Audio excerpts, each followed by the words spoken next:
So life is full of distractions. And so I want you to think about what are your goals and what is it that you see for yourself in and out of the pandemic. You just saw a video. Here I am, 77, just a few months ago, about 3 months ago, I connected with my birth family and to see a picture for the first time of my birth mother and father.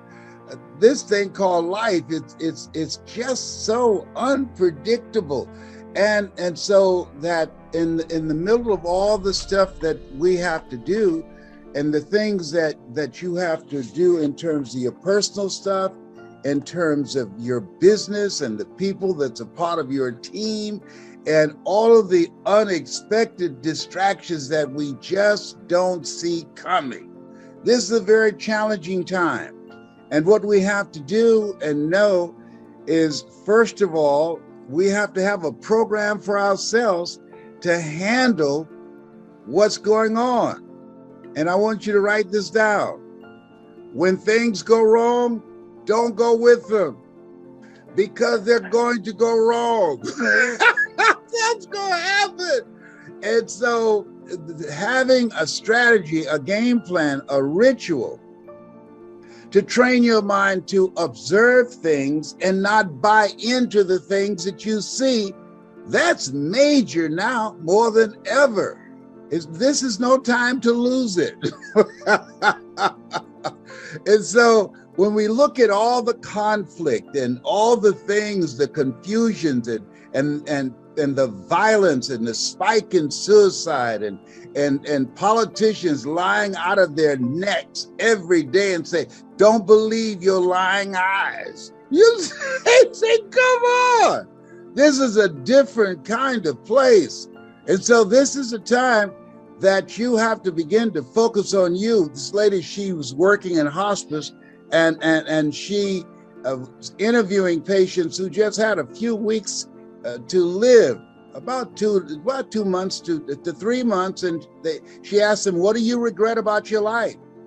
And the majority of them said that I wasn't true to myself, that I wish that I had done the things that had been true to me.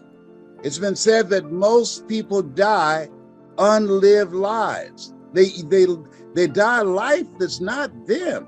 And so I started examining, where am I now and what am I to do with what I'm going through, just with one of my children who's bipolar schizophrenic. How do I handle that? I called FAF and said, hey, I need some help. Do you know anybody that can help me? Because here I am, can motivate people around the world, and my son, look like I made him by myself, can't hear my voice.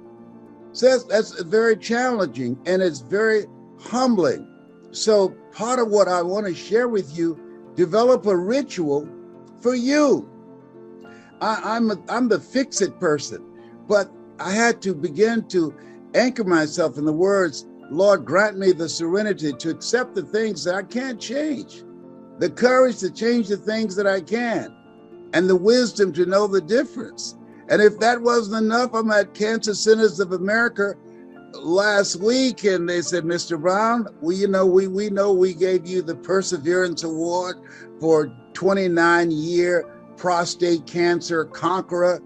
But we see something here, because I just said, let me just check myself out and see how things are going. And they said, your white blood cells are low. We've not seen this. And I remember reading a book called Who's the Matter with Me? And what I realized, that the shift that has taken place in my health that I'm now proactively dealing with, it is a result of stress, that I was allowing the stress, dealing with my son, dealing with the business and all my children, and all of the things that I just have to deal with. No, excuse me, not have to deal with, that I get to deal with. I want you to write this down. Operation Clean Slate. Come on, somebody. Well, I'm coming for you right now. I started saying, wait a minute. A lot of stuff that I had on my plate It wasn't my stuff. And so I decided Operation Clean Slate. I started getting stuff off my plate, my children, my brothers and my sisters and friends. My mother had a sign, my adopted mother had a sign on her mirror, and it read, "Oh Lord, help me keep my nose out of other people's business." Now I understand. I want you to write this down. We live our lives forward, but we understand it looking backwards. Now I understand what Mama meant, because I was putting my nose in a lot of business that was not my business. Operation Clean Slate. So you have to sometimes stop, look, and make an assessment and ask the question, what am I to do with this? Where am I going? What's going on with me? Who am I really? Who have I been being? And I have been being Superman or Mighty Mouse. Here I come to save the day. It's Mighty Mouse. He's on his way. I said, no, I resign. I can't even call Superman to help me out. You know why? Because they eliminated the telephone booths. He can't even change clothes. I told him not to remove those telephone booths. He's not going to risk being arrested for indecent exposure, taking off his clothes in a telephone booth. Now that's not an option. So, so here we are. And we have to deal with this stuff. And so number one, you got to be true to yourself. You got to have a ritual to take care of yourself. And you know this. And it's very important. And sometimes we need to be reminded of what we know. I'm getting still, and I'm reading the Bible, the Torah, the Kabbalah, the Holy Quran. I'm reading everything. When they said, Mr. Brown, your PSA, which stands for prostate specific antigen 2,400. Wow. And I say, whoa. But guess what? I got it down. To below 0, then it went up to 4. And so I'm working on it again. But what I know is I'm minimizing the stress in my life that I brought into my life. I take responsibility for where I am and this situation. That's an opportunity to prove my discipline and my commitment of making choices that I would be here, and at 77, making the rest of my life the best of my life. And I know that many of you have decided in this mastermind, that's where you are. And because we can't do it by ourselves. And so building mental resolve. I get up early in the morning, listening to things to fortify me, to begin to strengthen myself mentally and emotionally and spiritually. Here's something else. As you begin to dig in and start thinking your life, rethinking it and looking at yourself, why is that important? Because this is a new space that requires a new skill set. Einstein said, the thinking that has brought me this far has created some problems that this thinking can't solve. And so Les Brown had to say to himself, hey, look here. If you do the same thing that got you here, that won't serve you in this new space where we are. So self-awareness is very important. Am I being me? Am I being true to myself? Am I doing the things that I need to do to keep myself on the path, to do the things that as I go forward, where I am an asset to my family and not a liability? Here's something else. Whatever your goal and dream is, I can share with you based upon my experience, it's possible and it's necessary. You got to decide, I'm going to do this, I'm going to make this happen. But not just that, but also who you have to be in order to do that. Because at the end of the day, and you know this, being with Fab, that people don't live life as it is. You live life as you are. If you're not playing with a full deck, if you are not getting a full night's sleep, if you don't have the clarity of mind to make good decisions that will serve you and your team and your family, that's going to be challenging. You become a liability. As Jim Rohn said, is your life a warning or is it an example? A warning of not to do or an example of what to do? So taking care of yourself. And I want you to write this down. Live your life, and this is where I am. And I really want you to put this someplace that you can see it. Live your life the way that you want to lead your life. I was talking to a room of entrepreneurs, and I asked them, if you knew you had just a few weeks to live, what would you do differently? And I was surprised that the majority said, I would quit my business, and they start thinking about things that they were going to do. And here's what was fascinating. There's a young lady in there named Pauline Ahi. Pauline was born with no arms and no legs.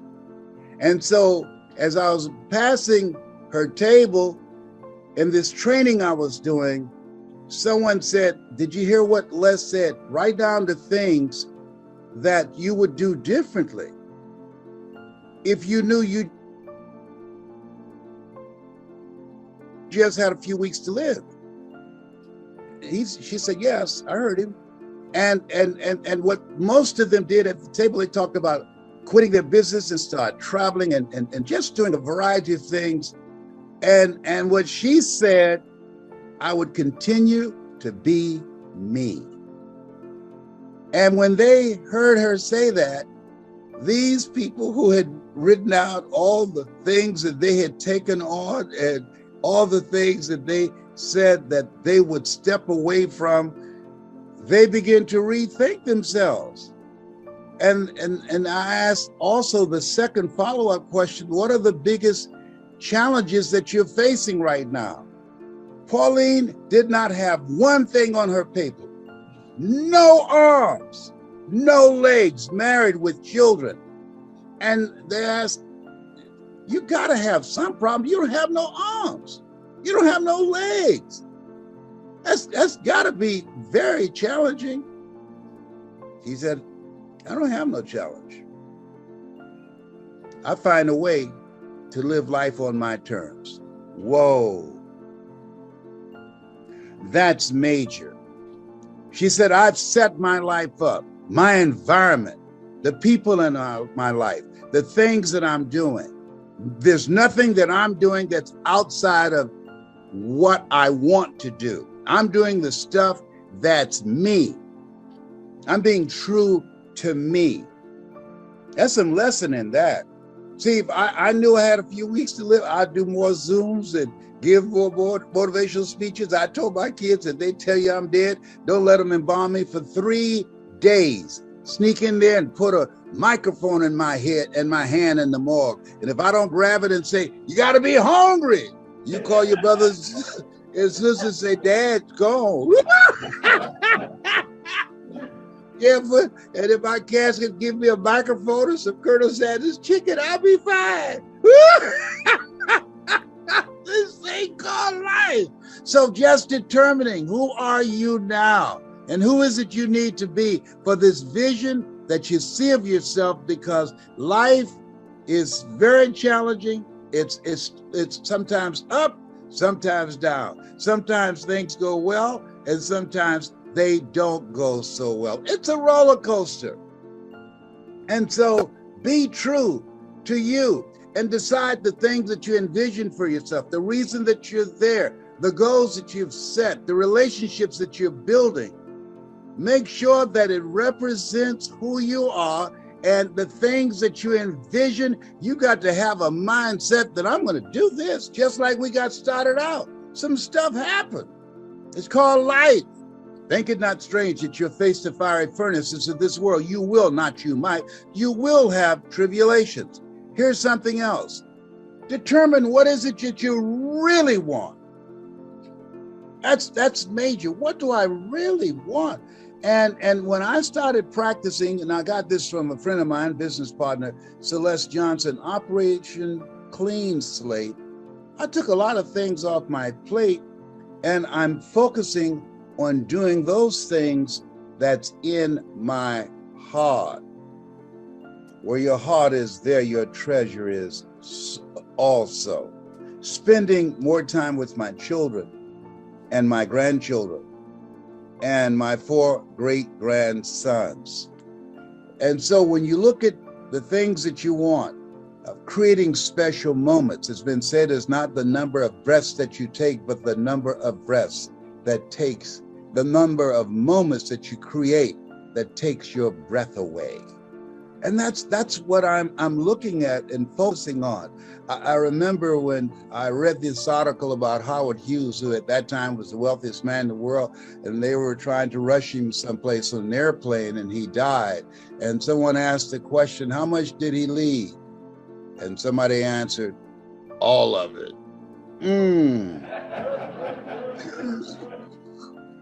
And so when we look at ourselves, we got to ask, what's really important? Making a decision, and this time that you're there to rethink your life. What's necessary for you that you want to do before you check out? I remember being at Caesar's Palace, and Frank Sinatra was at a table seated next to me. And at that time I was married to Gladys Knight. I was the conductor of the midnight train. Come on now. I was one of the pips. I was the conductor. Come on. And I heard him say to a young man, live each day as if it were your last, because one day it will be. And so now I want you to write this down. And this is a biggie for me right now. A friend of mine, Samantha, and I said, how you doing? And she sounded so bubbly and so happy. I say, what's going on with you? Why are you so bubbly and happy? And I haven't seen you in a minute. She said, well, the reason I am, and I'm like this every day. And I said, why? She said, this is a non-refundable day. Whoa. I don't have time to be depressed and stressed out. It's non-refundable. I'm going to make the best of it. I hear you talking about making the rest of your life the best of your life. She said, that's real, because each moment, each day is non-refundable. I reminded myself that every hour, the time that I invest, the conversations that I have. I won't take a phone call unless it's positive, unless it's purposeful, unless it's productive, unless it's going in the direction of where I'm going. I'm not just going to give my time away. I'm 77. No, homie ain't playing that. I'm going to leave my life the way I wanted to do something more meaningful and make a greater impact. I still have some more in me. Simba, you're more than that which you have become. I still believe, and I'm sure some of you believe, that you still have some more in you, that the best is yet to come. Here's something else. Your why. What has driven me and caused me to become the person that I am was I wanted to take care of my adopted mother. You know, my birth mother, she gave me life, but my adopted mother, she taught me how to live life. I feel like Abraham Lincoln has said, all that I am and all that I ever hope to be, I owe to my mother. And Mama, she was always engaged in life. She was always looking for ways that she could do something differently.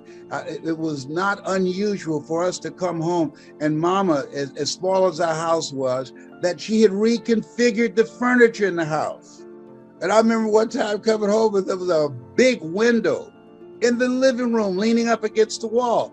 And I said, Mama, why do you have this window here?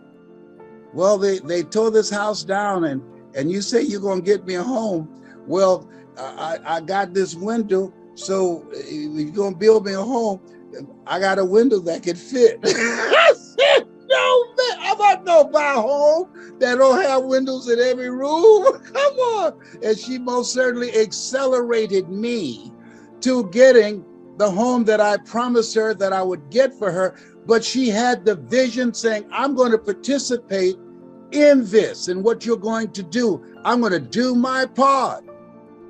And so what reason you're here, you've decided, hey, I got something else I want to do. You've got some bigger goals that you want to achieve. And write this down. Life begins at the end of your comfort zone. I got 3 brothers, 2 that I didn't know. And they look at me and say, whoa, how is it possible? You're just like our birth mother, and you didn't know her, and our grandmother, and you didn't know either one, didn't see them. How is it possible? And you're just like them. And the reason is, one, they didn't have any goals beyond their comfort zone, and still don't.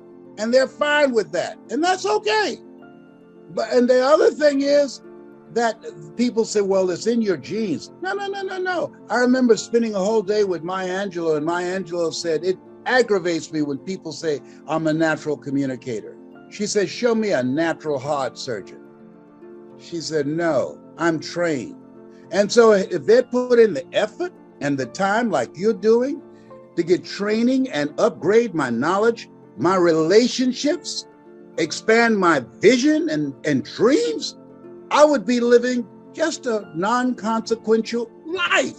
I didn't want that. The reason you're there, that you want to make a greater impact with your business, with the people that you're working with, to bring out the best in them, but also be the model, not just the messenger, but the message that you want to bring out the best in yourself, to challenge yourself. Iron sharpening iron. That's why you're there, creating collaborative, achievement-driven, supportive relationships. That's why you're there. You know there's something in you that says, this is not just it for me. There is more for me. People can be distracted by what's going on in Ukraine, by what's going on with the virus. But as for me, I know that this is my life right now. There is no duplicate, and I want to maximize it. Give yourselves a round of applause for reaching for your greatness. Do that right now. Names, because I love these. I believe in giving people credit for what they say and write. And so I will have the names tomorrow, or maybe I think it's Thursday. Thursday we have our session. Here's another one. Don't let other people's failure create fear in you and going after something.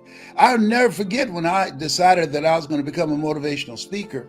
How many people said, do you know how many members there are in the National Speakers Association? I said, yeah, around 3,000. Is that right? Do you think you're the first one that decided that you're going to be known nationally and internationally? Do you? You're not that naive, are you? Over 3,000?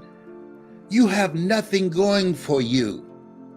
And you will be the only fly in that glass of milk. There's no way you can compete with them, with PhDs and MBAs, people from around the world. Who are you? Les Brown from Overtown and Liberty City in Miami, Florida? Who are you? You're nobody. You don't have their money. You don't have their contact, their relationships, their corporate experience. I wouldn't waste my time if I was you. Well, thank God you're not me, because guess what? I'm going for it. I'm going for it. See, sometimes people allow other people's opinion, other people's experiences or fears to govern what they will attempt to do or not do. Just because somebody else failed at it doesn't mean that you're going to fail at it. And even if you do fail at it, change your approach. Don't change your decision. Did you just hear what I said? Oh, that'll preach up in here. Change your approach. Don't change your decision. Alexander Graham Bell was asked the question, how did you continue after failing 10,000 times? And he said, I didn't fail 10,000 times. I found 10,000 ways that didn't work. He changed his approach, but he didn't change his decision of what he was working on. He's on fire today. He's on fire. Yes, Tyrone, I'm on fire. What do you think about that? I think you doing real good. Keep on, Mr. Brown. Okay. For those of you that don't know, Tyrone is a squirrel that comes up on the west side of my house, and he talks to me in the morning. He talks to me and walks with me, and he just tells me various things and teach me how to speak squirrely. Now, here's the other thing. When you got something to do, I want to talk to you and give you another point of what to do in and out of the coronavirus. Yes, you need to have a strategy. Three kinds of people coming out of this: millionaires, billionaires, and witnesses. You listen to me, you will not be a witness. You're going to become a millionaire or billionaire. Which one do you want to be? A witness, like the majority of people who are tuning into entertainment? Write this down and put it someplace where you can watch it and look at it and read it and remind you. What you tune into, you turn into. I've made several million. Now I'm working on the billion, because a good man, not a sperm donor, a good man, oh, no, he didn't go there. No, he did not go there. I did. As my brother said, the shoe fit, wear it. And if it's not your shoe and it fits, wear it anyhow. That you got to have something that you decide, this is how I'm going to make my mark. I was chosen. I was sent here with gifts and greatness in me. And I'm going to make a presence. I'm going to make a dent. Am I going to solve all the problems? No, I'm not trying to play God. No. But I can do something. You have greatness in you. You have the ability to do more than you can ever begin to imagine.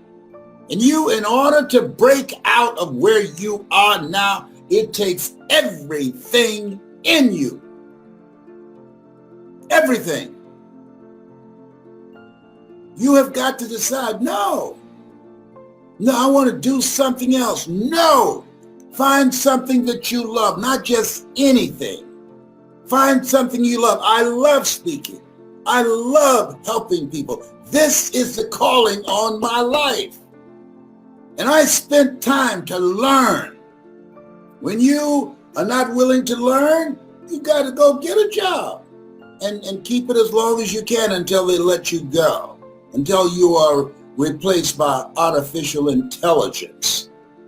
The coronavirus is not the only thing that's eliminating jobs, or until your company closed down because of the effects of the coronavirus and because of the decisions of you can't gather but a limited number of people in a certain given area.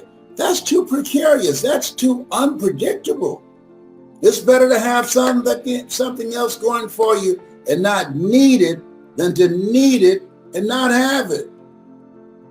No, don't wait for the hammer to drop. Why, Les? Because you can't think. You can't think. When you get fired, you can't think right away. When you get behind on your bills, you can't think right away. If you get 3 months behind your bills, trust me on this, know this, been there, bought the t-shirt. It takes more than 3 months to catch up. I'm not making this up. I'm telling you what I know. When you don't have money, you don't get 31 days out of the month or 30 days. You get 2 weeks out of the month. What do you mean? Let me repeat. When you owe money and you don't have enough money coming in, you don't get 30 days out of the month. What happened to the 30 days? Well, you get 2 weeks. Well, what happened to those other 2 weeks? They're gone. You start saying, didn't I just pay this yesterday? I know I just paid this yesterday. I'm telling you, time moves by faster when you're under pressure, when you're under the gun. That's why you have to be proactive. I want you to put voice in the comment section, if you agree with me, if you understand what I'm saying, if you can feel me in your heart, if you don't want to live life cringing and, oh my God, I got knots in my stomach. I don't want to open up my email. I don't want to receive a text saying that my job has been replaced and sent overseas, or they have eliminated my division. Well, I've been laid off because of the coronavirus.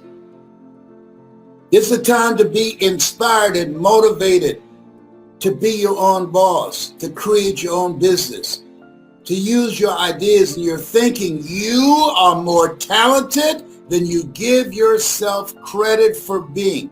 People say necessity. Necessity is the mother of creation. No. Refusing to accept things as they are is the mother of creation. Refusing to put yourself in a vulnerable position where somebody else is controlling your destiny. Refusing to be a part of the journey of the broke. Refusing to be lazy and ignorant of your potential and not having the courage to bet on you.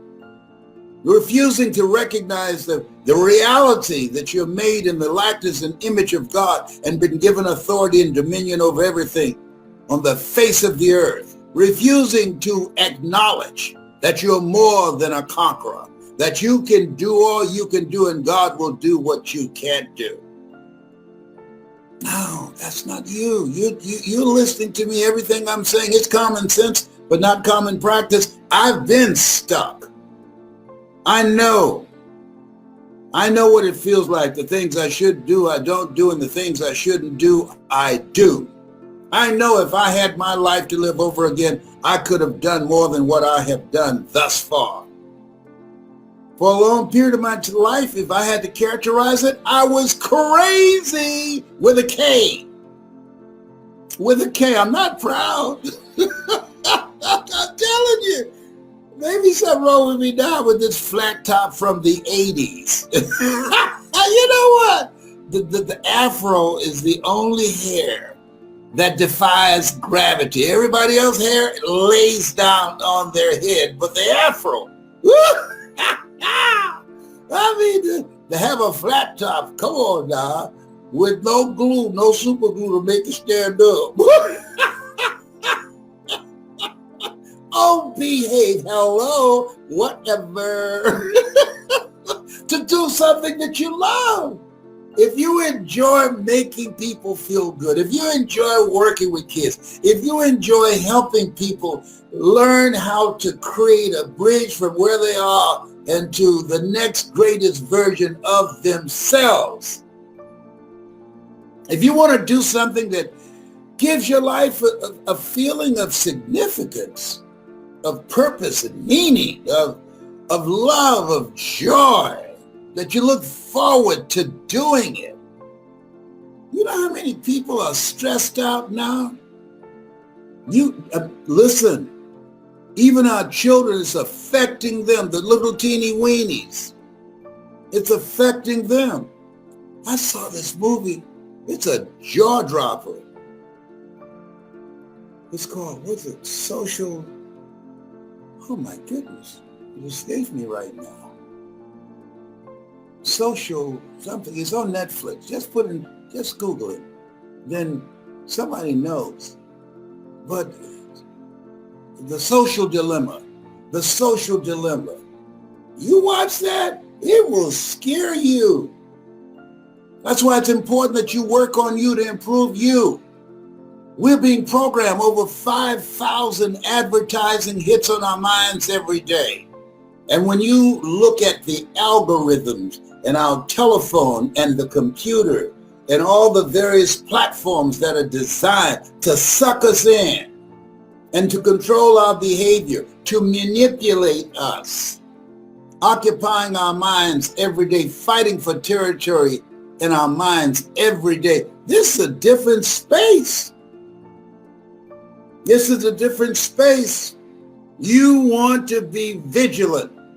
Be you not conformed to this world. Be you transformed by the renewing of your mind. You want to unplug from this thing called life. You don't want to be conformed like everybody else, listening to what everybody else listens to. You monitor your thinking. You monitor. Be proactive in programming your mind, because if you don't program it, trust me on this, it will be programmed. Live life like you mean it. It will be programmed. One sickness, ladies and gentlemen. Let me tell you what I'm talking about. I resigned from the Ohio legislature. I just got reelected my third term to go back to Miami to take care of the woman who God took me out of my biological mother's womb, but placed me in the heart of my adopted mother. This has made me proud. Oh, she covered the ground she walked on. That's what the lady from hospice said when she took her last breath, as I held her hand. And what I learned about my mother, the spirit of independence, of believing in yourself. I learned that from her. And she wanted to raise children. She never had any children herself, but she said, I wanted to share my life with children. And a reporter asked her, this is after I got a show called The Les Brown Show at King World. They paid me $5 million to do. They asked her, how did you know you can raise 7 children by yourself? She said, I just believe the Lord will make a way somehow. Les, I don't know how to do what you do, so I didn't either. You've done a lot of things that you didn't know how you would do it. There's a reason we're told to walk by faith and not by sight. People say, well, if I see it, I believe it. No, if you believe it, you see it. Live out of your imagination. Live out of your imagination. Don't judge according to appearances. You have the potential to do more. That's why they say greater is he that in you than he that's in the world. What do you mean by that? You do what you can do to the best of your ability. And God, I know this to be true, will do what you can. Angels will be dispatched to serve you. Doors will be opened that you did not see. But you mess with me. Don't argue for your limitations, because you get to keep them. I'm telling you what I know. You want to get fired up about your new future. You want to turn that television off and get moving in the direction of the next greatest version of yourself, because you have greatness in you, and you cannot tap into that greatness operating within your comfort zone. When you're willing to bet on you, when you're willing to become a risk taker, this God said, if you're not willing to risk, you can't grow. And if you can't grow, you can't become your best. And if you can't become your best, you can't be happy. And if you can't be happy, then what else is there? Hello? You deserve to be happy. You deserve to be happy. Not living a stress-filled life. You can't be happy when you're filled with anxiety. Double-minded man is unstable in all his ways. No. You want to be focused on creating the next greatest version of you. No, hearing my Father glorified, that ye bear much fruit. You are here to do the greater work. No, this is not it for you. This is a new beginning for you. You were born to be happy and successful and prosperous and healthy. You're born for that. And you have to have a spirit of optimism. You have to have a kind of energy that says, it's not over until I win. Watch you want to get motivated? Oh, I'm just so tired. Yeah, whatever. You've done things where you say, oh my God, I can't believe I'm doing this. You weren't. You did what you can do. You got into position and God did what you could not do. If you feel me in your heart. If you're ready to do something that you love. If you're ready to use your story and the things that you've gone through and the things that you've overcome and to help people and to make money too. And if you're ready to get your hustle on, nothing works until you work. They told me, oh, Les, you'll never be successful being a motivational speaker. There are over 3,000 members of the National Speakers Association. They're not 3,000 Les Browns. You think I care anything about that? You think I give a fat rat's butt about that? Oh, there are 3,000 members of the National Speakers Association. Well, guess what? None of them Mamie Brown's baby boy. None of them have a flat top like house party. Kid and play and I'm kid. Oh, behave. It's not true because I said it, but I said it because it's true. Oh, behave, baby. You make me angry. I have so much fun. It's great to be me. If you love having fun, listen, get around the right people. If you love having fun, get coaching and direction by someone who's doing what it is you want to do and has accomplished a great deal and has a program to teach you how to do it. To shorten your learning curve. Spend more time working to improve yourself. Spend more time working on yourself than your job.